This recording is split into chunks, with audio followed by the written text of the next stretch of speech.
पिंपरी चिंचवड शहरातून जीबीएस संदर्भात एक दिलासादायक बातमी जी आहे ती समोर येते. 6 वर्षाच्या चिमुरड्याने जीबीएस वर जे आहे त्यात मात केली आहे. तो ठणठणीत बरा होऊन जो आहे तो आता आपल्या घरी आलेला आपल्याला एकूणच पाहायला मिळतोय. याच संदर्भात आपल्यासोबत त्या चिमुरड्याचे पालक आहेत. बोलण्यासाठी आपण त्यांच्याकडून जाणून घेऊ की काय नक्की परिस्थिती ओढवली होती. ताई काय सांगाल, ज्यावेळेस कसं हे समोर आलं तुम्हाला की त्याला जीबीएस हा झालेला आहे? म्हणजे जीबीएस झालं हे सुरुवातीला नाही समजलं, पण 14 तारखेला 14 जानेवारीला तो सकाळी थोडंसं म्हटलं मला पाय वगैरे दुखतायत. पण तो खूप खेळतो, सायकल पण दिवसभर चालवत असतो. त्यामुळे मला वाटलं की सायकल चालवण्यामुळे पाय वगैरे दुखत असतील त्याचे आणि स्टंट पण खूप असतात सायकलवर, कदाचित त्यामुळे दुखत असेल. पण मी सकाळी त्यांनी होमवर्क केला आणि तोच होमवर्क हँडरायटिंग व्यवस्थित नाही आलं म्हणून मग तो पूर्ण इरेज केला आणि त्याला संध्याकाळी करायला सांगितलं. पण त्याला पेन्सिलच पकडता येत नव्हती. मग मला वाटलं सायकलचं ब्रेक दाबण्यामुळं किंवा खाली खेळण्यामुळं काही थोडं वाटत असेल त्याला, म्हणून मी त्याला सांगितलं की ठीक आहे राहू दे मग. आणि दुसऱ्या दिवशी सकाळी उठल्यानंतर त्याला चालायला थोडा प्रॉब्लेम यायला, म्हणजे तो लडखडत असं चालू लागला थोडंसं धरून कुठंतरी.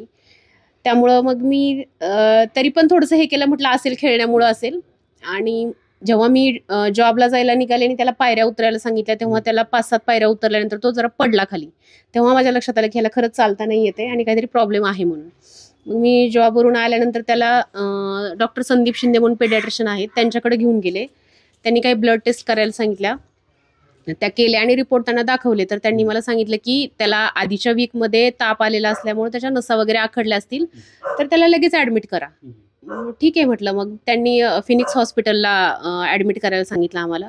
तिथं ॲडमिट केलं मी. रात्रभर तिथं उपचार झाले याच्यावर. आणि मग सकाळी परत डॉक्टर संदीप शिंदे त्याला चेकअपसाठी आले त्याच्याकडं. त्यांनी त्याला पूर्ण चेक केलं आणि मग इम्प्रूव्हमेंट तर नव्हती त्याच्यामध्ये, पण त्याला त्रास वाढला होता त्याचा. मग डॉक्टरांनी मला सांगितलं की याचं असं बरं नाही होणार, तर याला जीबीएस हा आजार झालेला आहे आणि तुम्ही त्याला दुसऱ्या हॉस्पिटलला घेऊन जा. मग त्यांनी 3 हॉस्पिटलांचा पर्याय दिला आम्हाला. मग त्यापैकी अंकुरा हॉस्पिटल आम्ही सिलेक्ट केलं आणि त्याला तिथं घेऊन गेलो. मग नक्कीच बाळा, काय बरं वाटतंय का आता? हो म्हण. नाही, काय तो बोलत नाही सध्याला. प्रथम ज्यावेळेस तुम्हाला समजलं, काय धक्का बसला का? हा, निश्चितपणानं. कारण काय झालं की त्याची मुवमेंटच पूर्णपणे थांबलेली होती. मी त्यावेळेस बाहेरगावी होतो आणि त्यावेळेस त्याच्या आईचा मला फोन आला आणि अशा पद्धतीनं त्याला डॉक्टरांनी सांगितले की ते इतर हॉस्पिटल, मोठ्या हॉस्पिटलमध्ये घेऊन जायला सांगितले. त्यावेळेस निश्चितपणानं आमच्यासाठी तो धक्कादायक होता. कारण आदल्या दिवशी संध्याकाळी तो माझ्यासोबत दिवसभर खेळलेला होता. त्यामुळं थोडंसं मला पण हे झालं.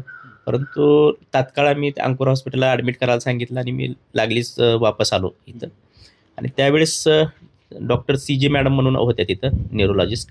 त्यांनी याच्यावरती उपचार करायला सुरुवात केली. त्यांनी आम्हाला ते IVIG इंजेक्शन मागून घ्यायला सांगितलं. त्याची कॉस्ट खूप आहे ह्याच्यामध्ये. परंतु त्यांनी सांगितलं की हा डोस आपल्याला त्याला द्यावा लागणार आहे. आणि त्या अनुषंगानं मग आम्ही लागलीच ते IVIG इंजेक्शन मागून घेतलं आणि त्याच्यावर ट्रीटमेंट चालू केली. लगेच मग त्याला MRI करण्यासाठी त्यांनी बाहेर घेऊन गेले आणि MRI CT स्कॅन केला त्याचा. MRIमध्ये त्याचं स्पाईनचं आणि ब्रेनचं MRI केला. तर त्या MRI रिपोर्ट ज्यावेळेस आमच्या हातामध्ये लागला त्यावेळेस त्याच्यामध्ये थोडंसं त्यांनी जीबीएसची लक्षणं म्हणून दाखवून दिलं होतं. लागलीच त्याला हॉस्पिटलमध्ये रिटर्न घेऊन आले आणि डायरेक्ट त्याला व्हेंटिलेटरवर ICUमध्ये ठेवण्यात आलं. आणि त्यावेळेस ICUमध्ये ठेवल्याच्यानंतर थोडंसं आम्ही घाबरून गेलेलो होतो, कारण की ह्या आजाराविषयी आम्हाला काहीच, म्हणजे आजपर्यंत आमच्या कुठंच फॅमिलीमध्ये किंवा कुणाला झालेला नव्हता किंवा IQ पण नव्हता. त्यामुळे थोडंसं आमच्यामध्ये भीतीचं वातावरण होतं. परंतु डॉक्टरांनी व्यवस्थित सल्ला दिला आणि मग ज्यावेळेस त्याला व्हेंटिलेटरच्या बाहेर काढण्यात आलं 4 दिवसानंतर, त्यावेळेस थोडंसं इम्प्रूव्हमेंट त्याची दिसायला लागली. परंतु सगळ्या त्या नळ्या ते वगैरे घातल्यामुळं थोडंसं तो घाबरलेला होता.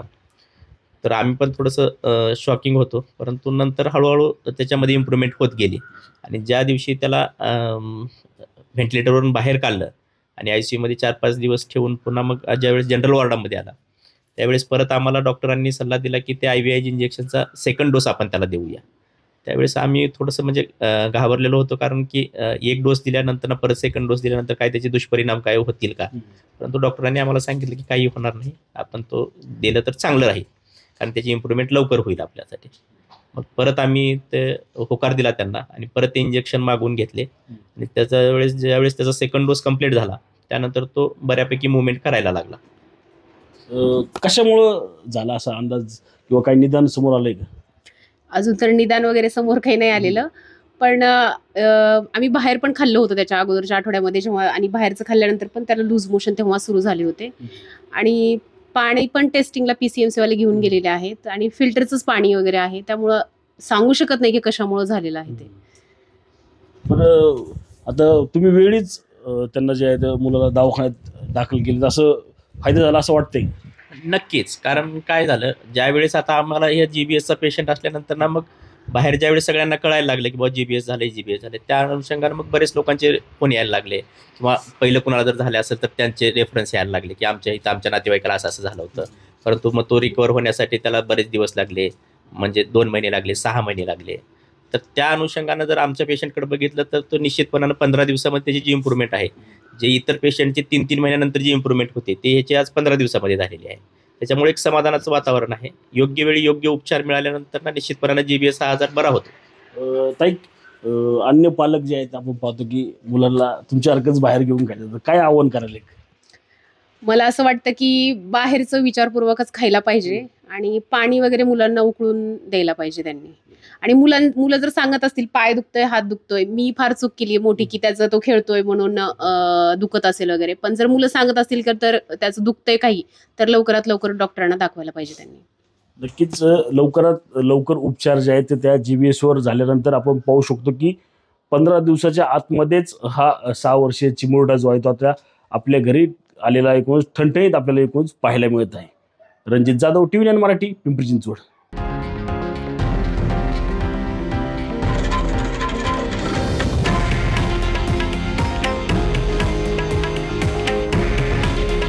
हे आहे देशातील नंबर 1 न्यूज नेटवर्क आणि आपण पाहत आहात TV9 मराठी. काळजी तुमची, हित महाराष्ट्राचं.